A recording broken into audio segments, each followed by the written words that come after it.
సాహితీ మిత్రులకు నమస్కారం. వనజా తాతినేని కథల ఛానల్కు సుస్వాగతం. విభిన్న కథల సమాహారం వనజా తాతినేని. ఈరోజు నేను వినిపించబోతున్న కథ 2 లక్షలు. రచన వనజా తాతినేని. ఈ కథ ఈస్థెటిక్ సెన్స్ కథా సంపుటిలో ప్రచురింపబడింది. కథ వినండి.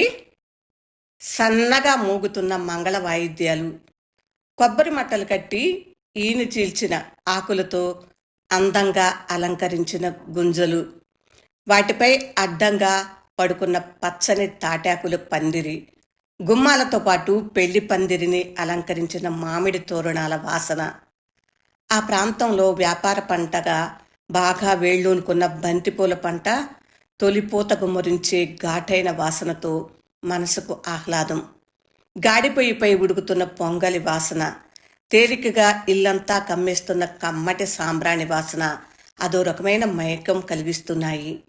నట్టింట తెల్లని పంచెపై ఆవిరి కుడుములను బోర్లిస్తున్న శారద అదే గదిలో చేతులకు తొడిగిన ఆకుపచ్చ ఎర్ర గాజులను చూసుకుంటూ అద్దం చేతిలోకి తీసుకుంటున్న కూతురు ఉమని చూసింది. అద్దంలో ముఖం చూసుకుని విసుక్కుంటుంది ఉమ. నువ్వుల నూనె, పసుపు దిట్టంగా రాసేశారు. ఫేషియల్ చేయించుకున్న ముఖం నిగారింపుని నాశనం చేసేశారు. సంప్రదాయమో చట్టుబండలో ఎవరికి నచ్చినట్లు వారిని ఉండనివ్వరు అనుకుంటూ, అమ్మా కాస్త పంచదార నిమ్మకాయ తీసుకొచ్చి ఇవ్వమ్మా, వాటితో రుద్ది కడిగితే కానీ ఈ జిడ్డు పోదు అంది. అవన్నీ తర్వాత చేసుకుందువు గాని ముందు బొట్టు పెట్టించుకుని వరండాలోకి రా, అందరూ నీకోసం ఎదురు చూస్తున్నారు, భోజనాల వేళయింది అని శారద తల్లి మనుమరాలని పిలిచింది. నా స్నేహితురాలి పెళ్లిలో పెళ్లికూతుర్ని చేయటం, మంగళస్నానం చేయించటం ఎంత సున్నితంగా వేడుకగా జరిపారు. అలాంటి ఇళ్లలో జరిగేవి చూసి కూడా నేర్చుకోరు ఈ పల్లెటూరు మంద అని గొణుక్కుంటున్న కూతుర్ని చూస్తూ పెరట్లోకి వెళ్ళింది శారద. గాడిపోయే దగ్గర భర్త, ఆడపడుచు మరికొందరు చేస్తున్న హడావిడిని చూస్తూ మామిడి చెట్టు నీడ కుర్చీలో కూర్చుంది. కుటుంబంలో తన విలువను బేరీజు వేసుకుంటుంది. అప్రయత్నంగా కళ్ళు, మనసు చెమ్మగిల్లాయి. నిత్యం అప్పుల మధ్య, లాభ నష్టాల మధ్య ఊగిసలాడే భర్త అతను చేసే వ్యవసాయంపై ఆశ పెట్టుకోకుండా కుటుంబ పోషణకు పాడి మీద ఆధారపడింది. చీరలు అమ్మటం, కుట్టు పని, ఎంబ్రాయిడరీ వర్క్ ఏది వీలైతే అది చేస్తూ కుటుంబాన్ని ఎలాగోలా గట్టెక్కిస్తూ కూతురు భవిష్యత్తుపై కొండంత ఆశ పెట్టుకుంటే ఇలా జరుగుతుందేమిటి అన్న దిగులు ఆమెను స్థిమితంగా, ఉత్సాహంగా ఉండనీయటం లేదు. ఇన్నేళ్లు కూతురికి చదువుతో పాటు ఆమె కోరినదల్లా శాయశక్తులా అందిస్తూ ఏ లోటు లేకుండా నెట్టుకు వచ్చానే, ఆమెకు మంచి భర్తను మాత్రం ఎంపిక చేయలేకపోతాననా కూతురు తొందరపడుతుంది. భర్త కూడా అయిన వాళ్ళందరి ముందు తనని ఎంత తృణీకారంగా తీసిపడేశాడు. అడప దడప వ్యవసాయానికి 2 రకాల తన రెక్కల కష్టాన్ని పెట్టుబడిగా అందించింది. అడిగినప్పుడల్లా అతని తాగుడు వ్యసనానికి తృణమో ఫణమో కాదనకుండా అందించింది కూడా. అవన్నీ ఆడపెత్తనం అనే ఒక్క మాట ముందు విలువ లేకుండా పోయాయా? ఏం వదినా అట్టా కూర్చుంటే పనులెట్టా అవుతాయి? ఎంతసేపు నీ ఆలోచన నీదే. మంచి సంబంధం వచ్చిందని అందరూ సంబరపడుతుంటే నువ్వు దిగులుగా కూర్చుంటావు. ఉమ్మకి పెళ్లి కొడుకు బాగానే నచ్చాడు. చేసుకోబోయే పిల్లకు బాగా నచ్చినప్పుడు నీకెందుకు బాధ? కట్నం కూడా ఎక్కువ ఇచ్చేది లేదు. 2 లక్షలకు ఏ తలకు మాసిన వాడన్నా వస్తున్నాడా? ఆ డబ్బులు కూడా ఇప్పుడు ఇవ్వకపోయినా పర్లేదు, పెళ్లి కూడా ఓపికను బట్టి చేయమంటిది. ఇంతకన్నా ఏం కావాలి? నీ ముఖంలో అయిష్టత దాచుకుని పిల్లకు ఆ 4 అక్షంతలు వేసి పంపించి గుండెల మీద భారం తీర్చుకో అని మందలింపు, అనునయం కలిపి చెప్పింది. శారద మనసు మూలిగింది. లోపల ఆక్రోశించింది. అయ్యో మీకెలా చెప్పను? ఉమ నాకెప్పటికీ భారం కాదు. కూతురు మంచి భర్తను ఎంపిక చేసుకుంటే సహకరించటం నా బాధ్యత. నా కూతురు మంచివాడిని ఎంపిక చేసుకుంటే నేను సంతోషించేదాన్ని. వాడు ఖచ్చితంగా తలకమాసిన వెధవే. నా కూతురునే కాదు, ఏ ఆడపిల్లకి అలాంటి మొగుడు రాకూడదు. అది మీకు నేను చెప్పలేను. చెప్పవలసిన వాళ్లకు చెప్పినా తలకెక్కలేదు. ఎకరాల కొద్దీ పొలం, 2 అంతస్తులు ఇల్లు, కారు, వాడి ఆటోపం చూసి మీరంతా మోసపోతున్నారు అని మనసులో అనుకుంటూ కుర్చీలో నుండి లేచి కుళాయి చప్టా మీదుగా యువతలకి రాబోయి కాలు జారి దబ్మని కిందకు పడిపోయింది. ఇప్పుడే గంజి వంచాము, చూసుకుని నడవద్దు, ఎంత పని జరిగిపోయింది వదిన అంటూ శారదను పైకి లేపబోయి విఫలమైంది ఆడపడుచు. విలవిల్లాడుతున్న శారదను మంచం తెచ్చి నెమ్మదిగా దానిపైకి చేర్చారు. గంటసేపు జండూబాము, అమృతాంజనం, ఇంకా ఏవేవో రాసి ఇంకా వాచిపోయి విలవిల్లాడుతున్న ఆమెను గుంటూరు హాస్పిటల్కు చేర్చారు. ఏడుపు కొట్టు ముఖంది ఇది. పెళ్లి చూపుల నాటి నుండే ముఖం గంటుగా పెట్టుకుంది. దీనికి పెళ్లి ఇష్టం లేదు. అందుకు తగ్గట్టు కన్యాదానం చేయకుండా కాలు ఇరక్కొట్టుకుని కూర్చుంది. నాకు ఆ ప్రాప్తం లేదనుకుంటాను, మీరు కన్యాదానం చేయండి అంటూ తమ్ముడిని మరదల్ని పురమాయించాడు శారద భర్త భూషణం. రాత్రి వధూవరులు పాణిగ్రహణం చేసుకునే వేళకు శారద విరిగిన కాలుకు ఆపరేషన్ జరిగి మత్తులో నుండి బయటపడింది. కళ్ళనీళ్లు పెట్టుకుంటున్న శారదను చూసి అనుభవకాలం ఇలా ఉంది. ఒక్కగానొక్క బిడ్డ పెళ్లి చూసుకునే భాగ్యం లేకుండా హాస్పిటల్ పాలు చేశాడు భగవంతుడు. ఊరుకోమ్మా, ఊరుకో, ఏం చేస్తాం అని ఓదార్చింది శారద పిన్ని. నొప్పి వలను కూతురు పెళ్లి చూసుకోకపోవటం వల్ల వచ్చిన కన్నీరు కాదు ఇది. ఉమ జీవితం ఎలా ఉంటుందో అని దిగులు వల్ల వచ్చిన కన్నీరని ఎలా చెప్పను? ఆక్రోశించింది తల్లి మనసు. బాధగా కళ్ళు మూసుకుంది శారద. ఆమె కనుల ముందు ఆనాడు తాము చూసిన అసభ్యకరమైన, అసహ్యం కలిగించిన దృశ్యం పదే పదే తారాడింది. ఏడాది క్రితం జరిగిందది. తనతో పాటు వ్యాపారం చేసే మహిళలతో కలిసి బెంగళూరు, మైసూరు బయలుదేరింది. అక్కడ బిన్నీ క్రేప్ జార్జెట్ చీరలు, ప్యూర్ సిల్క్ చీరలు, రా సిల్క్ చీరలు హోల్సేల్ ధరలకు కొని తెచ్చి పరిచయస్తులకు అమ్మటం ద్వారా ఆదాయం సమకూర్చుకుని కుటుంబానికి వేడినీళ్లకు చన్నీళ్లు తోడు అనుకునే గృహిణులు వాళ్ళందరూను. అందరూ ఒక మాట అనుకుని ఒకే బస్కు రిజర్వేషన్ చేయించుకున్నారు. కొందరు విజయవాడ నుండి, కొందరు ఏలూరు నుండి, కొందరు గుంటూరు నుండి బయలుదేరారు. తను గుంటూరు బస్టాండ్లో బస్సు ఎక్కింది. బస్టాండ్ నుండి బయటకు వచ్చాక బస్ మరొక చోట 10 నిమిషాలు ఆగింది. 3 ప్యాసింజర్లు రావాలి, వాళ్ళు రాగానే బయలుదేరుదాం, 5 నిమిషాల్లో వస్తారంట అని పావుగంట పైనే ఆపాడు డ్రైవరు. హడావిడిగా వచ్చి బస్సు ఎక్కిన ఆ 3 2 స్త్రీలు, 1 పురుషుడు. శారదకు కుడివైపునున్న సీట్లలో 1 స్త్రీ, 1 పురుషుడు కూర్చున్నారు. మరొక స్త్రీ వారి వెనుక సీటులో కూర్చుంది. ఆ పురుషుణ్ణి ఎక్కడో చూసినట్టు ఉంది. జ్ఞాపకం చేసుకోవాలని ప్రయత్నిస్తూ కళ్ళు మూసుకుంది. కాసేపటి తర్వాత అతన్ని ఆనవాలు పట్టింది. తన ఊరి ప్రెసిడెంట్ చెల్లెలు కొడుకు అతను. పెదకాకానిలో ఇచ్చారు ఆమెను. ఆమెకు 2 కూతుళ్ళు, 1 కొడుకు. అతనే ఇతను అనుకుంది. అతనితో కలిసి బస్సు ఎక్కిన స్త్రీల 2 ఖరీదైన వస్త్రధారణ అందంగా, హుందాగా ఉండటానికి బదులు ఎబ్బెట్టుగా అనిపించింది. మాట తీరు కూడా తేడాగా ఉంది. అతనితో జరిపే సంభాషణల్లో వెకిలి మాటలు అలవోకగా దొర్లిపోతున్నాయి. వినేవారు ముందు ముఖం చిట్లించుకుని, తదుపరి అసహించుకుని ముఖంపై ముసుగేసుకుని రాని నిద్రను నటించారు. తను ఎంత కళ్ళు మూసుకున్నా వారి మాటలు చెవిన పడుతూనే ఉన్నాయి. అతను ఆ 2 బెంగళూరు తీసుకువెళుతున్నాడు. వారికి అలుసుగా డబ్బు గడించే మార్గం కూడా అతనే వేసినట్లు, అతను ఎప్పుడు రమ్మంటే అప్పుడే వారు బయలుదేరి రావాలన్న ఆజ్ఞాపన, అధికారము అతని మాట తీరులో వినపడుతున్నాయి. అందులో భాగంగానే వారిరువురు అతనితో కలిసి బయలుదేరినట్లు సులభంగా గ్రహించింది.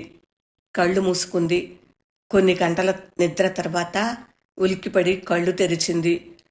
బస్ నెల్లూరుకు సమీపంలో వెళుతున్నట్లు రోడ్లపై వీధి దీపాల వరుస వెలుగు చెబుతుంది. కిటికీ అద్దాలు మూసి ఉంచినా సరే ఆ వెలుగు నీడల క్రమంలో పక్క సీటులో జరుగుతుంది స్పష్టంగా తెలిసిపోతుంది.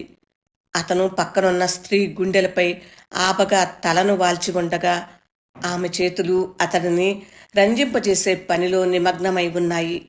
చిచి అని ముఖంపై చీర చెంగుని వేసుకుంది తను. పక్కన ఉన్న సరళ, చూశావా శారదా ఆ రోత చేష్టలు? వాళ్ళు మనుషుల్లా లేరు, వీరికన్నా మృగాలు నయం అని అసహ్యపడింది. కాసేపటి తర్వాత అతను వెనుక సీటులోకి మారాడు. సరళ లోగొంతుకుతో చెప్పింది, వాడిది మా ఊరే.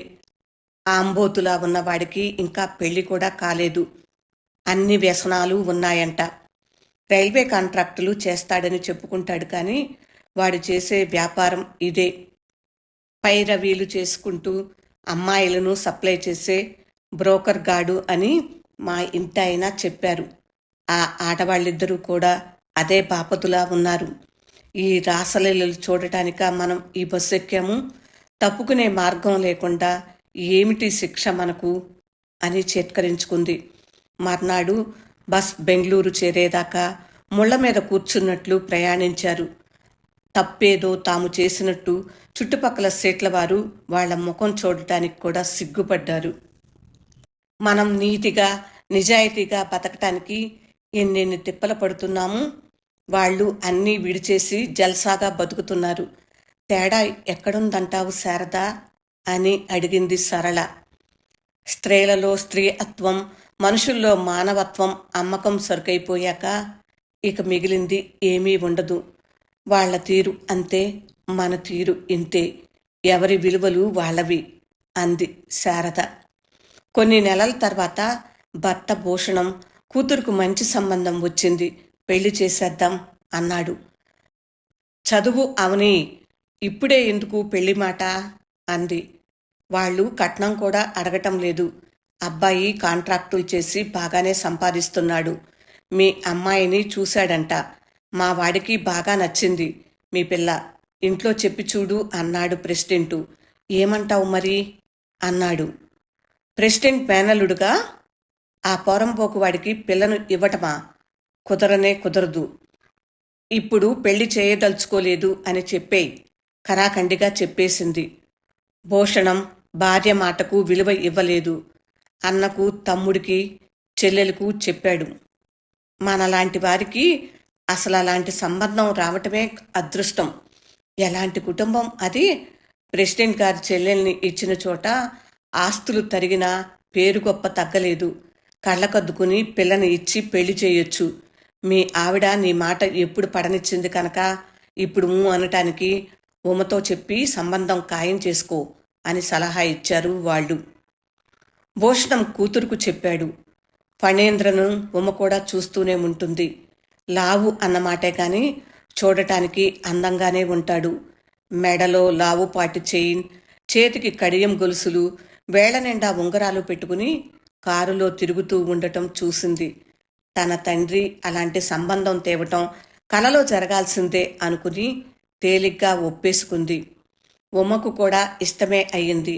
నువ్వు కాదన్నా ఈ పెళ్లి జరిపే తీరతాను.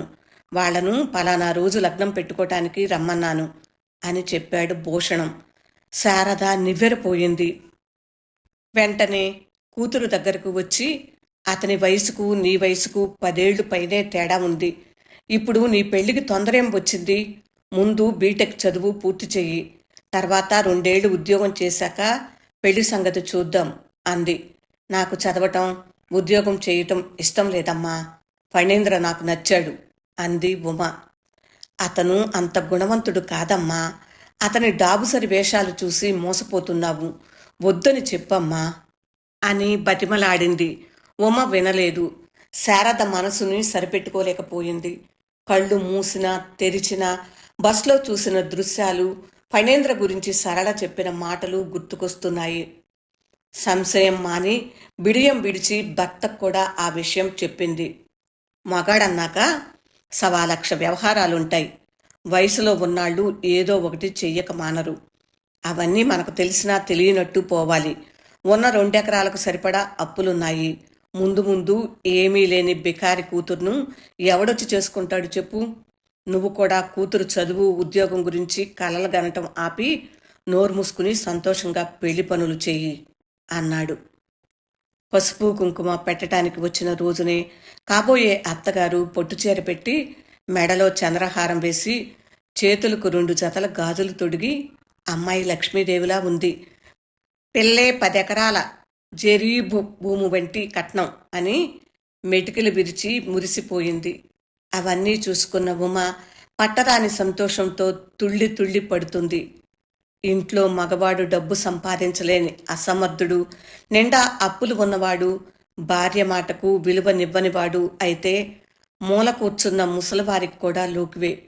భూషణంలో 3 తోడైనాయి గనుక శారద మాటకు ఇంట్లోనూ చుట్టాలలోనూ విలువ లేకుండా పోయింది. శారద అయిష్టతను పట్టించుకోకుండా భూషణం తోడబుట్టిన వారు ముగ్గురు పెళ్లి పెత్తనం అంతా తమ చేతుల్లోకి తీసుకున్నారు. భూషణానికి 4 లక్షల అప్పు కూడా ఇప్పించారు. శారద ఒంటి మీద బంగారాన్ని ఒలిచి ఉమకు సరికొత్త నగలు చేయించారు.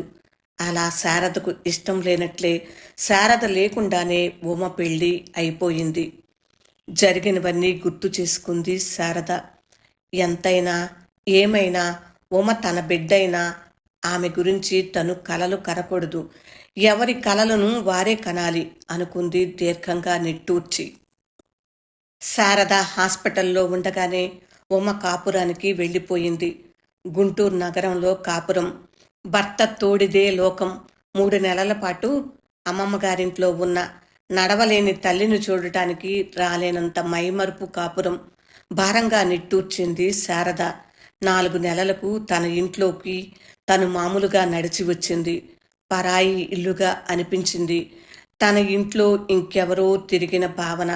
కట్టుకునే బట్టలతో సహా అన్నీ వదిలేసి కుట్టు మిషన్ ఒక్కటి తీసుకుని ఇల్లు విడిచింది. ఆమెకు బాగా పరిచయం ఉన్న అశోక్ నగర్లో చిన్న రూమ్ అద్దెకు తీసుకుంది.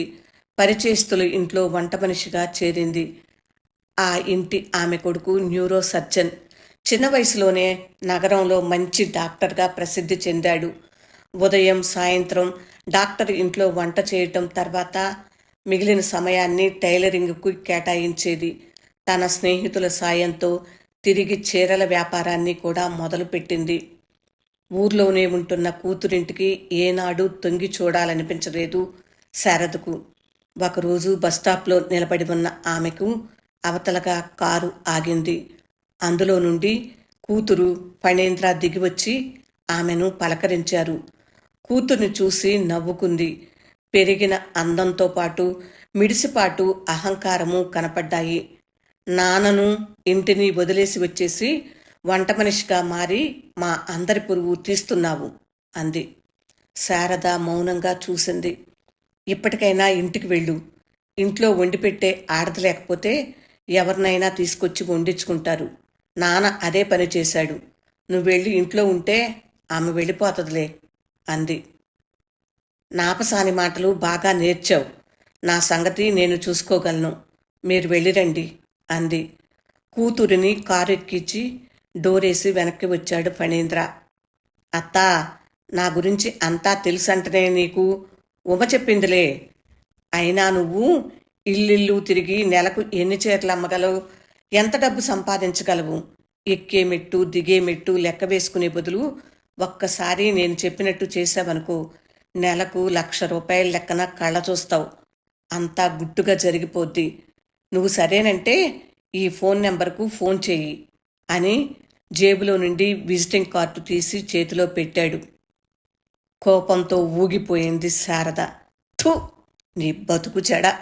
ఇంకోసారి నా ముందు నిలబడి ఇలాంటి మాటలు మాట్లాడితే చెప్పు తెగేదాకా కొడతాను. థు అని ఊసి విజిటింగ్ కార్డు ముక్కలు చేసి ముఖాన విసిరికొట్టి ఎదురుగా ఉన్న ఆటో ఎక్కి కూర్చుంది. మనుషులు, ఇష్టాలు, పరిస్థితులు, ప్రభావాలు ఏవైనా సరే మనిషి నైతికతలో వెంట్రుక మందంపాటి మార్పును కూడా తేలేవని, మనిషిని ఎన్నటికీ దిగజారనివ్వవని శారద గాఢాభిప్రాయం. ఆ అభిప్రాయాన్ని మార్చుకునే అవసరం కలగనటువంటి వ్యక్తిత్వం కూడా ఆమెది అవటం మూలంగా ఫణేంద్రను మరింత చేత్కరించుకుంది. ఉమ్మపై ఉన్న ప్రేమను గుండెల్లో భద్రంగా దాచుకుని రాతిగోడ కట్టింది. 4 ఏళ్లు గడిచిపోయాయి. ఆడపడుచు అప్పుడప్పుడు ఫోన్ చేసి మాట్లాడుతూ ఉంటుంది. ఉమ్మ గురించి, భూషణం గురించి గొప్పగా చెప్పి చెప్పి అలసిపోయి ఆఖరికి ఫోన్ పెట్టేయబోతూ ఒక మాట అంటుంది. నీ మాట కాదన్నారని మొగుడి మీద, కూతురి మీద పగబట్టిన ఆడదాన్ని నిన్నే చూస్తున్నా అని. ఆ మాటలు శారద బండబారిన మనసుపై ఏనుగు మీద కురిసిన వానలాగా తోస్తుంది. ఉమ్మకు 2 పిల్లలు, బంగారంలో చూసుకునే భర్త దొరికాడు అనే మాటలు విని విని మంచిదేగా అంటుంది. శారద ఇల్లు వెతుక్కుంటూ ఉమ్మ లేకుండా మరొకసారి వచ్చాడు ఫణేంద్ర. పాత పాటే పాడాడు. కష్టపడి బతికేవారికి 4 ఏళ్లు లోపలికి వెళ్లేంత మంచి కాలంలోనే బతుకుతున్నాను. నా శీలానికి, నిజాయితీకి విలువ కట్టాలనుకోవటం నీ తరం, బ్రహ్మతరం కూడా కాదు.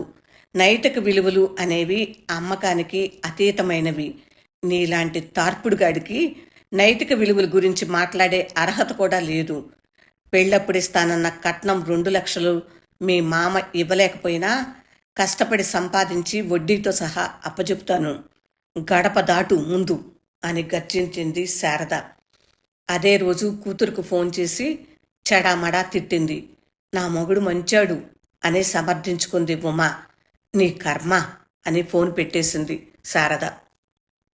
హాయ్ అంటూ పలకరించిన వాట్సాప్ మెసేజ్ చూసి హాయ్ అంటూ సమాధానం ఇచ్చిన ఉమ తర్వాత ఆ మెసేజ్ అన్నౌన్ నెంబర్ నుండి వచ్చిందని గుర్తించి నెంబర్ సెర్చ్ చేసింది. డాక్టర్ వంశీధర్ పర్సనల్ నెంబర్ అది. ఉమ బుగ్గల్లో వెచ్చని ఆవిర్లు. ఎందుకు ఇతను మెసేజ్ చేశాడు అని ఆలోచించే అవసరం రాలేదు. అతనికి తన పట్ల ఎలాంటి అభిప్రాయం ఉందో తెలిసిపోయింది. అత్తయ్య చూడలేదు కాబట్టి సరిపోయింది. లేకపోతే ఎంత గొడవైపోయి ఉండేది. అయినా అతనికి అదేం బుద్ధి? పేషెంట్కు సహాయంగా వెళ్ళిన వారితో ప్రవర్తించే విధానం అదేనా? ఇక వయసులో ఉన్న పేషెంట్ని టెస్ట్ చేయటానికంటూ ఎలాంటి చొరవ తీసుకుంటాడు అని ఆలోచిస్తూ ఉండగానే అతని నుండి పలకరింపు. భోజనం అయ్యిందా? మీ హస్బెండ్ లేరు కదా, ఏం చేస్తున్నారు అని ఉలిక్కిపడింది. భర్త ఇంట్లో లేని సంగతి అతనికెలా తెలుసు అని అనుకుంటూ ఉండగానే చిన్నప్పుడు నేను ఫణేంద్ర కలిసి చదువుకున్నాం, చిన్నప్పటి స్నేహితులం. ఆహా అని ఊరుకుంది. వాడు గోవాలో, బెంగళూరులో తారసపడుతూనే ఉంటాడు. డాక్టర్ అయిన నాకన్నా ఎక్కువే సంపాదిస్తున్నాడంట కదా. అయినా కట్నం లేకుండా పెళ్లి చేసుకున్నాను అని చెప్పాడు. అంత పూర్ ఫ్యామిలీనా మీది అని అడిగాడు.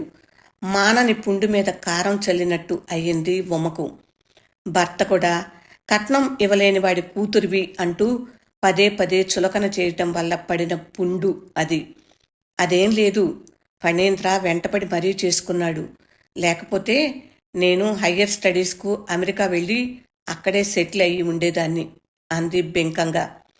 అటు నుండి ఓహో అంటూనే ఒక స్మైలీ కూడా వచ్చిపడింది. ఉడుక్కుని చెప్పేసి ఫోన్ పక్కన పడేసింది. తన జీవితం ఇతరులు ఊహించుకున్నంత గొప్పగా ఏమీ లేదు. అది బహిర్గతమైతే ఎవరెవరో ఎగతాళి చేస్తారని తెచ్చిపెట్టుకున్న హోదాతో నకిలీ నవ్వులను పెదాలకు అతికించుకుంటూ బతుకుతుంది. ఫణేంద్ర మొరటు మనిషి.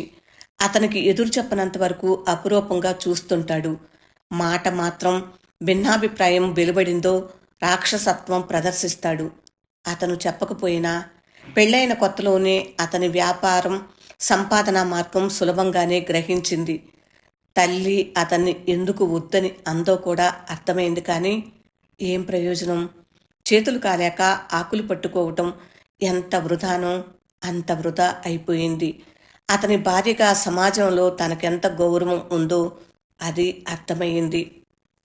భర్త వేరే ఊర్లకు వెళ్ళినప్పుడు వెంకటేష్ అనే అతనిని సహాయంగా ఉంటాడు అంటూనే తనకు కాపలాగా నియమించాడనే సంగతి అర్థమైనప్పుడు అవమానంగా ఫీల్ అయింది. ఈ ముద్దుమొహం గాడిని చేసుకోకుండా అలాంటి వాడిని ఎవడినో ఒకడిని చేసుకున్నా తన జీవితం చాలా బాగుండేది అని ఎన్నిసార్లు మనసులో అనుకుందో. ఆ వెంకటేష్ కూడా అక్క అక్క అంటూ ఫణేంద్ర చేస్తున్న ప్రతి పని గురించి సమాచారం అందిస్తూ ఉంటాడు. బావా మహా డేంజర్ అక్క, జాగ్రత్తగా ఉండాలి అని హెచ్చరిస్తూ ఉంటాడు కూడా. పక్కలో పిల్లాడు ఏడుస్తూ కదలటంతో ఆలోచనలను పక్కకు పెట్టి పిల్లాడిని సముదాయించే పనిలో పడింది. మర్నాడు భర్త వచ్చే సమయానికి ఫోన్లో డాక్టర్ వంశీధర్తో చేసిన చాట్ని డిలీట్ చేసింది ఉమ. కానీ అతనిని మనసులో నుండి తీసేయలేకపోయింది. అత్తయ్యను గోడవైపుకు తిప్పి పరీక్షిస్తున్నట్టు నటిస్తూ నర్సును బయటికి పంపించి చొరవ చేసి తన నడుంపై చేయి వేశాడు. బల్లపై పడుకున్న అత్తకు సమీపంలో నిలబడిన తనను కొంటె చూపుతో కావాలని సృశించటం, పొరపాటున చేయి తగలటం కాదని గ్రహించింది. నిజానికి అతని మెత్తని పొడవైన వేళ్ల స్పర్శ తనకు హాయిగా అనిపించింది. పమిట ఎడమవైపు నుండి చేయి లోనికి చేర్చి గుండెలపై చేసిన అల్లరి గుర్తుకు రాగానే మరొకసారి గుండె జల్లుమంది. అప్పుడు ఆ చేయిని తీసేయలేకపోయినట్లే అతని తలపును మనసు నుండి తీసేయలేకపోతుంది. రోజులు గడుస్తున్నాయి. భర్త ఊర్లో లేనప్పుడల్లా వంశీధర్తో చాట్ ముదిరి మాటల్లోకి మారిపోయింది. వారి మధ్య బహువచనాలు మాయమై ఏకవచనాలు అధికారం సాగిస్తూ అరే ఒరేలోకి వంపుకుని సన్నిహితంగా సర్దుకున్నాయి. ఉమా, ఎంత అందంగా ఉంటావు! ఏ రాకుమారుడో నిన్ను వరించేవాడు. ఫణేంద్రకు నిన్ను కట్టపెట్టి నీకు చాలా అన్యాయం చేశారు మీ వాళ్ళు అన్నాడు వంశీధర్. రాత్రి కూడా మా నాన్న పైసా కట్నం ఇవ్వలేదని దెప్పి పొడిచాడు. ఆ 2 లక్షలు నాకు గిఫ్ట్గా ఇవ్వకూడదు. ఆ డబ్బు మా నాన్నకిచ్చి కట్నం డబ్బు ఇదిగో అంటూ మా ఆయన ముఖాన పడేయిస్తాను అని అడిగింది సంకోచం లేకుండా. మీ అమ్మ వంట మనిషిగా పనిచేస్తుంది మా ఇంట్లోనే కదా. ఆమె 2 లక్షలు కూడబెడుతున్నది అందుకే కదా. అయినా నువ్వు అడిగావు కాబట్టి నేను తప్పకుండా ఇస్తాను. మరి నాకు రిటర్న్ గిఫ్ట్ ఏమిస్తావు అడిగాడు మొహమాటం లేకుండా. తల్లి మాట వినటానికి కూడా ఇష్టం లేనట్లు ఆ విషయాన్ని దాటేసి నువ్వు కోరుకున్నదే అంది బిడియపడకుండా. గుడ్, తెలివి కలదానివి. నా టైం వేస్ట్ కాకుండా సేవ్ చేశావు అన్నాడు డాక్టర్ వంశీధర్. భర్త లేని 2 రోజులు డాక్టర్ వంశీధర్ను ఇంటికి ఆహ్వానించింది. అతని పొందును మనసారా ఆస్వాదించింది. నాకు నచ్చినట్లు జీవించడమే నా సిద్ధాంతం. ఇతరుల ఆంక్షలకు లోబడి వారికి అనుగుణంగా జీవించటంలో ఏమాత్రం సంతోషం ఉండదు. అంతా డొల్లతనం అనుకుంది తెంపరిగా. తండ్రికి ఫోన్ చేసి పిలిపించి కట్నం డబ్బు ఇవిగో అంటూ తండ్రి చేత భర్తకు ఇప్పించింది. భర్తకు తెలియకుండా దాచుకున్న డబ్బుతో ప్రతి నెలా చీటీ కట్టానని, ఆ డబ్బు ఒక్కసారే ఇప్పుడు వచ్చిందని తండ్రికి చెప్పింది. భూషణం పొలం అమ్మగా మిగిలిన సొమ్ము తెచ్చాను అని చెప్పి అల్లుడికి ఇవ్వాల్సిన కట్నం డబ్బుని ఎట్టకేలకు ఇచ్చినట్లు శక్తి కొలది నటించాడు. ఫణేంద్ర మామ ఇచ్చిన డబ్బును ఏ అనుమానం లేకుండానే తీసుకున్నాడు. మళ్ళీ ఆ డబ్బుతో ఉమకు నగ చేయించాడు. డార్లింగ్, ఏమీ తోచటం లేదు. బోర్ కొడుతుంది. ఫ్రెండ్స్ అందరూ క్రికెట్ బెట్టింగుల్లో బిజీగా ఉన్నారు. ఎంతైనా క్రికెట్ బెట్టింగ్ కడితే ఆ మజానే వేరు. 2 లక్షలు నువ్వు తీసుకొచ్చి ఇచ్చావంటే మహాలక్ష్మి దయతలిచి ఇచ్చినట్లే అనుకో. ఇస్తావు కదూ అన్నాడు ఫణేంద్ర. నువ్వు భలే జోక్ చేస్తావు. నా దగ్గర ఎక్కడుంటాయి 2 లక్షలు? పర్సుల్లోనూ చీరల్లోనూ మహా ఉంటే ఓ 10,000 ఉంటాయేమో కానీ. ఉమ సమాధానం. మరీ అంత ఇన్నోసెంట్గా యాక్ట్ చేయకు పాపా. మొన్న మీ నాన్నకు కట్నం డబ్బులు 2 లక్షలు ఇచ్చి నాకు ఇప్పించటం నాకు తెలియదనుకున్నావా? అలాగే బుద్ధిగా ఈరోజు రాత్రికి వెళ్ళి నీ డాక్టర్ ఫ్రెండ్ని అడిగి 2 లక్షలు తెచ్చి ఇచ్చావనుకో, నేను రేపు హాయిగా ఎంజాయ్ చేస్తాను అన్నాడు విలాసంగా. మొబైల్ ఫోన్పై వేళ్లు కదుపుతున్న బొమ్మ చెయ్యి అప్రయత్నంగా ఆగిపోయింది. ముఖం నల్లగా నెత్తురు చుక్క లేనట్లు పాలిపోయింది. భయంతో బిగదీసుకుపోయింది. ఫణేంద్ర ఉమ చుబుకం పట్టుకుని పైకెత్తి ఆమె కళ్ళల్లోకి గుచ్చి చూస్తూ, నాకే కథలు వినిపిస్తావా? ఆ మాత్రం గెస్ చేయలేను అనుకున్నావా?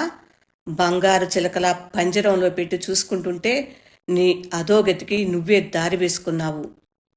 ఆడది ఒకసారి చెడినా 100 సార్లు చెడినా ఒకటే. ఆల్రెడీ నువ్వు గీత దాటావు.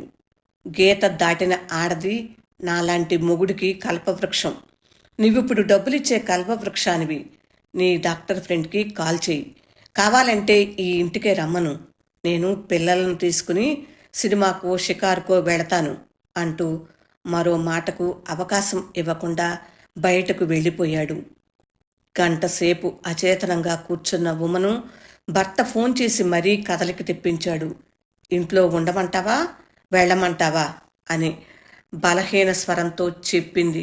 అడిగి చెబుతాను అని. బిడియం వదిలేసి వెంటనే వంశీధర్కి మెసేజ్ చేసింది. వంశీ, నాకు 2 లక్షలు కావాలి.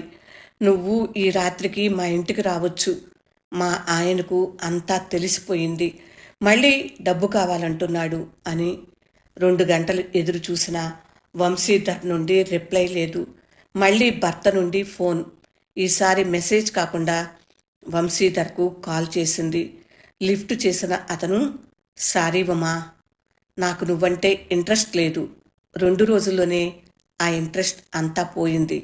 ఇంట్రెస్ట్ లేనిదే నేను పైసా కూడా ఖర్చు పెట్టనని నీకు తెలుసు కదా. బై అని ఫోన్ కట్ చేశాడు. ఉమకు ఏడుపు ముంచుకొచ్చింది. భర్త నుండి వస్తున్న ఫోన్ కాల్ పట్టించుకోనట్లు ఉండిపోయింది. అరగంట తర్వాత కోపంగా తలుపు తోసుకుని భర్త లోపలికి వచ్చాడు. అతను అడిగేంతవరకు ఉండకుండానే వంశీధర్ చెప్పిన మాటలను వల్లెవేసింది. అయితే వెంటనే బట్టలు సర్దుకో, బెంగళూరు వెళ్తాం. 2 రోజులుంటే 2 లక్షలు. పిల్లలను మా అక్క ఇంటి దగ్గర దింపి వస్తాను అని వెళ్ళిపోయాడు. ఉమ వెక్కిపడుతూ మంచం మీద అడ్డంగా వాలిపోయింది. అప్రయత్నంగా తల్లి మాటలు గుర్తుకొచ్చాయి. అవసరమైతే అమ్మను, అక్కను, చెల్లిని, పెళ్ళాన్ని కూడా అమ్మగలిగే తార్పుడుగాడు వాడు. వాడు మంచాడు అంటావేంటి? వాడి మాట వింటేనే అసహ్యం నాకు అని. ప్రస్తుతం తల్లి అండ కోరుకోవటానికి కూడా సిగ్గుపడింది ఉమ. తను వెళితే ఆమె కాదని కూడా అనదు. కడుపులో పెట్టుకుని దాచుకుంటుంది. కట్నం డబ్బు 2 లక్షల కోసం అలా చేశానని అబద్ధం చెప్పి తనను తాను సమర్థించుకోవాలని కూడా లేదు. కానీ ఆమెకు తన ముఖం చూపలేదు. వంశీధర్తో గడిపిన రహస్యం బయటపడకుండా ఉంటే తను కూడా పతివ్రతలా భర్త ముందు తల ఎగరేసుకుని తిరిగేది. పరపురుషుడిపై మోహం తనను మరింత దిగజార్చుతుందేమో అన్న ఆలోచన లేనందుకు మాత్రం చింతించింది. కళ్ళు తుడుచుకుంటూ హాల్లోకి వచ్చింది. బయటెక్కడా భర్త జాడ. పార్కింగ్లో కారు కూడా లేకపోవటం చూసి గబుక్కను చెప్పుల్లో కాళ్ళు దూర్చింది. అర్ధరాత్రి వేళ తలుపు కొడుతున్న శబ్దానికి శారద నిద్ర లేచింది. కిటికీ తలుపు తీసి చూసింది. ఫణేంద్ర పక్కన ఇంటి యజమాని ఉండటంతో తప్పనిసరై తలుపు తీసింది. ఉమా ఇక్కడికి వచ్చిందేమో అని వచ్చాను అన్నాడు నీళ్లు నములుతూ. అది ఇక్కడికి ఎందుకొస్తుంది? అయినా ఈవేళప్పుడు ఎందుకొస్తుంది? ఏమైంది నా కూతురికి? ఏం చేశావు దానిని? నిజం చెప్పు పొదునుగా అడిగింది. అతన్ని అనుమానంగా చూసింది. ఆమెను భయపెట్టడానికి బదులు అతను భయపడ్డాడు. శారద కళ్ళల్లోని తీక్షణమైన శక్తికి తలంచుకున్నాడు. తలంచుకుని చెప్పాడు. ఫోను కూడా ఇంట్లోనే వదిలేసింది. పిల్లలు అక్క ఇంట్లో ఉన్నారు. ఎక్కడికి వెళ్ళిందో తెలియటం లేదు. ఉమా వాళ్ళ నాన్న దగ్గరకే వెళ్ళి ఉంటుంది. ఆయనకు ఫోన్ చేసి కనుక్కో. ఈ అర్ధరాత్రి అపరాత్రి వెళ్ళి హడావిడి చేయటం కన్నా అదే నయం సూచన చేసింది. ఫోన్ చేశాను, అక్కడికి కూడా వెళ్ళలేదు అన్నాడు చప్పున ఫణేంద్ర. శారదలో ఆందోళన. అయినా కించిత్ తొణకలేదు. మౌనంగా చూస్తూనే ఉంది. శారద ముఖం చూసిన ఫణేంద్ర, నువ్వే ఏదో చేసి ఉంటావు, పోరా వెదవన్నార వెదవ అని తనను తిడుతున్నట్టు ఊహించుకున్నాడు. గిరుక్కున వెనుక్కు తిరిగి తడబడుతూ కారు దగ్గరకు చేరుకున్నాడు. స్టీరింగ్ ముందు కూర్చుంటూ ఆమె వైపు చూశాడు ఒకసారి. గేటు వేయటానికి వచ్చిన శారద నిలబడి చూస్తూనే ఉంది. ఏమనుకున్నాడో ఏమో. కారు దిగి మళ్ళీ ఆమె ముందుకు వచ్చి నిలబడ్డాడు. ఈసారి అతని నడకలో ధైర్యం ఉంది. ఏదో చెప్పాలనుకున్న మాట ఇచ్చిన శక్తి అనుకుంటా. ఎప్పటి నుండో నీతో ఒక మాట చెప్పాలనుకున్నా. నీ నీతి, నిజాయితీ, వ్యక్తిత్వం అంటే నాకు చాలా ఇష్టం, భయం కూడా అత్తా. నాలాంటి దగుల్బాజీలు ఉన్న చోట నీలాంటి వాళ్ళు కూడా ఉండాలి. అప్పుడే కాస్తైనా మంచికి రోజులుంటాయి. నాటకీయంగానూ మనస్ఫూర్తిగానూ చేతులెత్తి మొక్కాడు. శారద అహం శాంతించినట్లయింది. అయినా అతని వైపు అభావంగా చూసింది. మళ్ళీ అతనే అన్నాడు, నీ కూతురు నీలాంటిదైతే చాలనుకున్నా. కానీ అది కూడా నాలాంటిది, నీ భర్త లాంటిదే అని నిరూపించింది. ఎవరితోనూ లేచిపోయింది. గాలించి గాలించి ముల్లోకాల్లో ఎక్కడున్నా దాన్ని పట్టుకుని తీరతాను. నా కాళ్ళ దగ్గర కుక్కలా పడి ఉండేలా చేస్తాను. కసిగా వెనక్కి తిరిగాడు. వింటున్న శారద స్థాణువులా మారింది. తేరుకునేసరికి ఫణేంద్ర వెళ్ళిపోయాడు. కూతురు లేచిపోవటం ఏమిటి? నమ్మశక్యంగా అనిపించలేదు శారదకు. లోపలికి వచ్చి తలుపులు మూసింది. మినుకు మినుకుమంటున్న వెలుగుతో కూడిన వైబ్రేషన్తో ఫోన్ రింగ్. బల్లపై ఉన్న ఫోన్ని చేతిలోకి తీసుకుంది శారద. ఆడపడుచు నెంబరు అది. వదినా, ఉమ కోసం ఫోన్ చేశాడు వాళ్ళ ఆయన. ఉమ నీ దగ్గరకు రాలేదు, అన్నయ్య దగ్గరకు కూడా వెళ్ళలేదంట కదా. ఎక్కడికి వెళ్ళి ఉంటుంది? ఏమైపోయిందో అని భయమేస్తుంది వదినా అంది ఏడుపు గొంతుతో. పేగుబంధాన్ని, అప్పటి ఆ సమస్యను తలకెత్తుకున్నట్లుగా శారద బ్రుకుటి ముడిచింది. మూసిన తలుపు గడియపై చేయి పడింది. 2,00,000. కథ విన్నారు కదా ఫ్రెండ్స్. రచన వనజ తాతినేని. ఈ కథ ఈస్థెటిక్ సెన్స్ కథా సంపుటిలో స్వీయ ప్రచురణ. కథ మీకు నచ్చిందా ఫ్రెండ్స్? నచ్చినట్లయితే లైక్ చేయండి. ఇంకా మీ ఫ్రెండ్స్కి, బంధువులకి షేర్ చేయండి. ఈ కథపై మీ స్పందనని కామెంట్ బాక్స్లో తెలియచేయండి. అలాగే నా ఛానల్ సబ్స్క్రైబ్ చేయనట్లయితే సబ్స్క్రైబ్ చేయండి. కథ పూర్తిగా విన్నందుకు హృదయపూర్వక ధన్యవాదాలు. మళ్ళీ మరొక కథతో మీ ముందుకు వచ్చేస్తాను. అప్పటి వరకు సెలవు మరి. నమస్తే. విభిన్న కథల సమాహారం వనజ తాతినేని. వింటూనే ఉండండి. నమస్తే.